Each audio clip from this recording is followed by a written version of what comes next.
Hello, Mayor, Council. I think that the last speaker really brings, has shed light on the real problem here in Oxnard, which is the lack of oversight, the lack of accountability, people covering up for each other, as was the case with Burnham in relation to the director of the library. Also, Chief Williams mentioned the Office of Independent Review, which, if you look it up, if you actually do your homework and look into it, it's run by a traveling salesman by the name of Michael Janacco, who is hired. He's an outside vendor, and the role of oversight is basically outsourced to Janacco, who is accountable to no one, but the person who pays, of course, as they say, who pays the piper plays the tune. From what I understand, in other cities, the money has come from the police's fund. So the idea that the so-called oversight body is not going to present a clean bill of health to the person that's paying him, again, this is a private firm, it's accountable to no one but probably the person that's paying him, it's absurd. And so it's really a way to avoid having a democratically controlled oversight body, because again, Michael Janacco and the Office of Independent Review, all he's going to do is review reports that are prepared by the police, that are prepared by the DA, and he's not going to review anything beyond that. And so anyway, just getting to the point here, I'm here to speak about, the charges that were presented against our comrade and our brother, Francisco Romero. He was given several infraction tickets for his role in a demonstration against police brutality, one that was in fact led by the families themselves, the families of the victims of police brutality from 2012.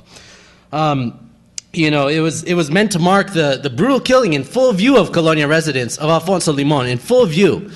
And so the idea that people are coming out there because of rabble-rousers like Francisco, like our group, Todo Poder al Pueblo, is absurd. It's the actions of the police that brought people onto the streets, and the more discerning of you know this. You know this. So again, the idea that the march itself was a threat to public safety, again, ask the residents of Colonia what the threat to public safety is. Traffic inconveniences are not a threat to public safety. The march against police brutality was not a threat to public safety.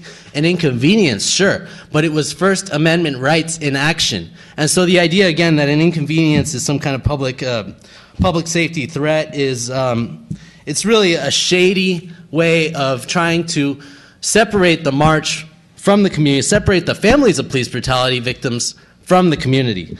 Again, the more discerning of you know this, Francisco Romero is a very outspoken advocate of the community. He's spoken out against the gang injunctions.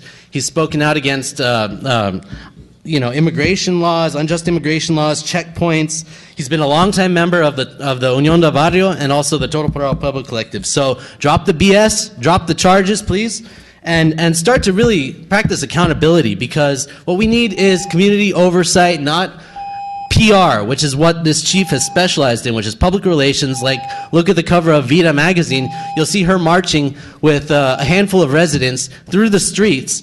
Natalie Rose is one of those residents. Parents of murdered children. She's actually a reserve officer with the police department. Mr. Gabriel, and she's spread very dirty rumors about our group, saying that we want to start riots. No, we are advocating for the community. Thank you. Thank you very much. Happy holidays.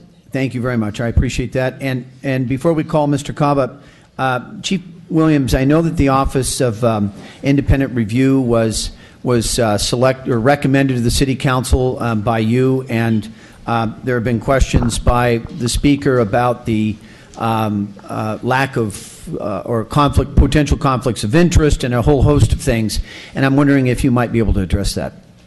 Mr. Mayor, members of council, the Office of Independent Review has been vetted nationally as an organization that has reviewed critical incidents in Pasadena, Inglewood, Compton, Fullerton. They actually roll out with LA Sheriff's Office to any of the critical incidents. So they've been vetted. They don't just review the reports that are prepared for by the police department and by the district attorney's office. They actually review policies and procedures and make recommendations on what we can do better in next instances. Thank you very much.